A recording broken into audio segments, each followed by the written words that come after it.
Today's Day of Action will provide thousands of meals for people in Calhoun and Cleburne counties. It is going to be a cold Halloween night for trick-or-treating. We'll have the frigid forecast coming up. Coming up in sports, we're in Birmingham recapping the HSA State Volleyball Tournament up to this point and previewing all the games that will continue to move on throughout today and tomorrow. EAN Local News starts now.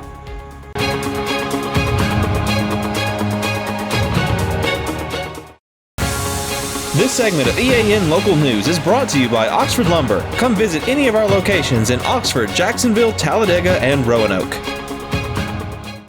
Hello, we're glad you could join us. I'm Katie Edwards. And I'm Mike Stedham. Each year, the United Way of East Central Alabama brings together hundreds of local volunteers for one major project. Today, more than 260 workers gathered at Pete Matthews Coliseum on the Jack State campus to put together meal kits that will be distributed throughout the United Way service area. Spokeswoman Jessica Smith says the event has become popular with both the volunteers and the clients who receive the packages. This is our 6th year doing our food packaging event. As you can see, the volunteers are packaging the food right now. So we partner with a company called Outreach. They bring all the food supplies in. We're packaging apple cinnamon oatmeal today and macaroni and cheese. That's 50,000 meals that are going to be packaged in about 2 hours. Smith says the packages are distributed to food banks, pantries, and other groups across Calhoun, Cleburne, and Randolph counties, where they are then given to people in need of food assistance. The packets have a shelf life of about 18 months, and they provide a nutritious meal to people who might otherwise go hungry. Everything you need is in the packet, and it's protein packed as well. So if this is the only meal that a client eats in the day, it's full of all the nutrients that they need, and they don't have to eat anything else. For local charities to provide an important service to their clients on a regular basis.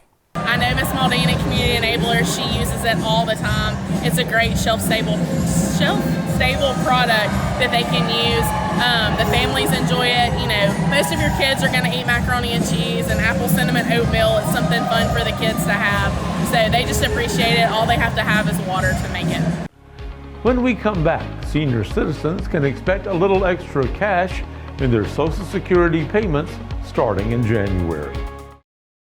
For over 60 years, Oxford Lumber has been servicing our area, and our customer service has always been our main focus. Our customer service is what sets us apart from anyone else. From the moment you enter, our highly trained staff will treat you like family.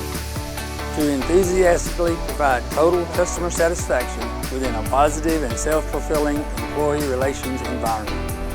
Visit us at any of our 4 locations or at oxfordlumber.com. This segment of EAN Local News is brought to you by WM Grocery, located in Heflin, Wadowee, Roanoke, and in Piedmont. The Social Security Administration says some 71 million Americans will be getting bigger checks from them in 2024. Administrators announced that benefits will increase by 3.2% beginning with the first payments in January 2024. The cost of living adjustment means that the average Social Security retirement benefit will increase by more than $50 per month. The exact amounts will be revealed to recipients starting in early December, and people with a My Social Security account can view their changes online. This year's increase is far below last year's increase of 8.7%. It was determined by the increase in the Consumer Price Index for the last quarter of fiscal 2023. When we come back, a one-of-a-kind race is coming back to McClellan in 2 weeks. Since 1993, WM Grocery has been a major part of our local community. WM offers the very best in fresh produce and an outstanding meat department. WM also has many local products not found anywhere else and fresh sushi every day. If you need an event catered, come see Mrs. K at any WM store. Curbside pickup is also available for your online grocery orders. Be sure to download the WM app for all the deals of the week and shopper rewards. Go check them out today at any of their locations. We take pride in our community and appreciate your business. This segment of EAN Local News is brought to you by Waldrop Manufacturing, metal buildings made right here in Calhoun County. The Backcountry Horsemen of America McClellan chapter, the Northeast Alabama Bicycle Association, and the Anniston Runners Club are joining forces again for the second annual Tread Hoofalon on Saturday, November 11th. The race will begin at 8 a.m. at the Camp McClellan Horse Trails. It will feature approximately 4 miles of horseback riding, 8 miles of mountain biking, and 4 miles of trail running. The fastest team, the slowest team, top 3 male and female bikers and runners, and top 3 gaited horses and non-gaited horses will be recognized with awards at the close of the ceremony. The event was founded last year by Lane and Julie Hawk, who said they are looking forward to making some improvements this year, such as adding individual awards. That's an interesting combination of skills: horseback riding, bicycle riding, and good old-fashioned running. And I don't know about you, I think the only award I might qualify for is if they do that for the slowest, I might be able to do that one. That was interesting to me. I would like to see that trophy. Yes, yes, me too. Well, let's turn to John Holder, who joins us now in the EAN Weather Center to see what our weather is going to be like over the next day or two. John, what's it looking like? Mike and Katie, the next couple of days are going to be way below average temperature-wise across East Alabama, but a warming trend is coming for the weekend. We'll have the complete forecast details next. For metal buildings in Alabama and the Southeast, Waldrop Manufacturing is your one-stop source. A Waldrop metal building provides the coverage and protection your investments need. They specialize in carports, RV covers, portable buildings, and storage buildings. Stop paying rent for storage. With Waldrop's price per foot, you can actually save money by buying straight from the manufacturer. Waldrop buildings are guaranteed because Waldrop manufactures buildings with U.S. steel right here in Calhoun County. Waldrop Manufacturing, serving the entire Southeast. Give them a call today. We started off this morning with clouds across East Alabama, giving way to sunshine this afternoon. But despite the sunshine, the colder air remained in place. Only 60 for the high today. That is 10 degrees below the average for the end of October in Alabama. The low this morning, not too bad with all the cloud cover in place, about where we should be in the upper 40s. That is going to change drastically the next couple of mornings. Our record high temperature, 88 degrees. Our record low at 27. The sun rising tomorrow morning at 7:02. And your Halloween night, the sun setting at 5:52 as you get ready to go out and go trick-or-treating on this Tuesday night. Here's your Tuesday night, Halloween night forecast for weather on your street.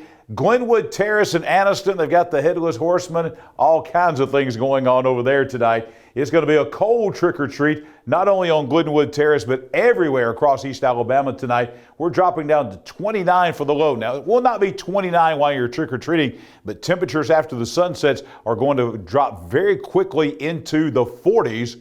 So just bundle up and be ready out there. Those winds are going to be pretty high as well across East Alabama for Halloween night.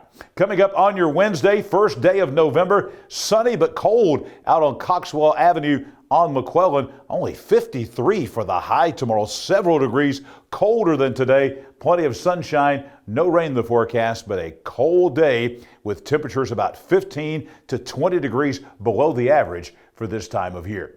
For the rest of the week, we do have a warming trend in place. Take you out to Highway 77 in Ohatchee. This will be a slow warming trend for the rest of the week. After tomorrow, we'll be back in the 60s. And as you'll see in our 7-day forecast, we'll be back in the 70s by the weekend. The one thing you don't see on this forecast coming anytime soon is any rainfall. Again, drought conditions persist and are worsening all across the great state of Alabama. Plenty of sunshine, no rain in the forecast until probably next week. Even then, a small rain chance, so the forecast remains the same. But we're going to warm up. 53 on Wednesday, 61 Thursday, 68 on Friday. We mentioned being in the 70s for the weekend. A fantastic weekend coming up. 73 for the high on Saturday, 76 on Sunday, reaching up to 77 by next Monday. And then a small chance of rain coming in, about a 1 in 3 chance, maybe a quarter inch. Again, not a drought buster, but we'll take any rainfall we can get coming up in about a week across East Alabama. We're talking temperatures. That's the big story. And we have a freeze warning in effect. That will take effect at 1 a.m. this morning through 9 a.m. tomorrow. You can see basically all of the northern half of the state of Alabama, surrounding states, Mississippi, Tennessee, Georgia, all with freeze warnings. Not because it's going to be that frigid, but we just have not used to this kind of weather yet. We were in the 80s just a couple of days ago. So again, all the things that we talk about with cold weather, just because it has been a while since we've had cold weather like this, for the next couple of nights, just be aware of that. We're going to go down below freezing for 2 nights in a row. And that's why we have the freeze warning in effect for all of our area and all of North Alabama as well. Coming up tomorrow morning, bright and early at 6 a.m., we'll have a cold forecast for you coming up. But right now, we've got sports. Namath Pitts talking about our Calhoun County area teams in the state volleyball tournament in Birmingham. Namath? Thanks, John. The HSA State Volleyball Tournament is in full swing here in Birmingham, and I'm going to catch everyone up on all the action and continue to preview the games to come. Let's start in Class 3A with the Walter Welborn Panthers. Welborn coach Brenda Vincent's been a part of plenty of Panther teams, and there's something apart from its winning ways that set this one apart. She said that it was a special team. We're going to hear her talk about that in just a minute. A lot of that is because of the team chemistry. The team's bond gave them plenty of time together in the gym together, time off the court, and guided the Panthers to a 32-11 record and its first state championship appearance since 2004. Welborn was swept by Plainview 25-11 in the first set, 25-10 in the second set, and 25-7 in the third set in the opening round of the Class 3A play. But the longtime coach knows that a tournament berth sets her Panthers up for success in the long term. Welborn is set to return 9 familiar faces next season, with 5 of the 9 juniors. As for the Panthers' 5 seniors set to depart, Deanna Rodriguez, Annalie Reinhardt, Anna Odom, Gracie Lewis, and Calla Hayes. But they also changed the trajectory of this program for years to come. As Vincent's and the Panthers' 32-12 final record prepare for next season, they'll have plenty of memories both on and off the court to look back on during what was an incredible state run. Congratulations to Brenda Vincent and the Walter Welborn Panthers on a great season. Let's talk with Coach Brenda Vincent now to get her thoughts on what made this team such a special team. Because of their relationships with one another, their compliance with an old coach, and meeting the demands and understanding that I love them and I wanted the best for them. I wanted to experience the things that a lot of people don't get to experience, and so they bought in and they fought and they invested in themselves and each other, and they finished today. Moving on to the semifinals in Class 2A was the Pleasant Valley Raiders. Let's take a look at some of the highlights and talk about the Pleasant Valley Raiders more. After a first set loss against Wicksburg, Pleasant Valley knew that they needed to readjust. For the Raiders, who have been in a fair share of high-state comeback games before, it didn't take long for them to get going. Pleasant Valley took down Wicksburg in the first round of the Class 2A state tournament by a score of 25-9 in the second set, 25-6 in the third set, and 25-17 in the fourth set to punch its ticket to the state semifinal round. The Raiders will face off against Washington County in the next round, which won its first state tournament game in program history over Lexington.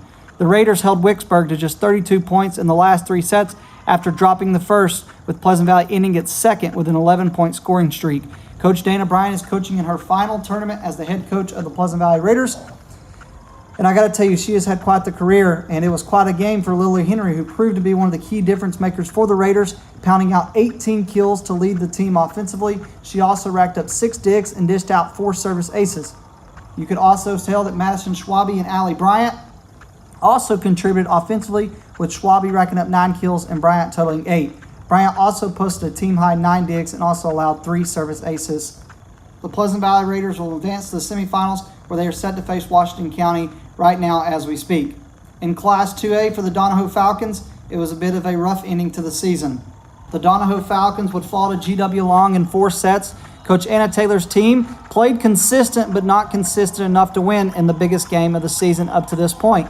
GW Long was the number 1 seed after winning the 2A South Regional.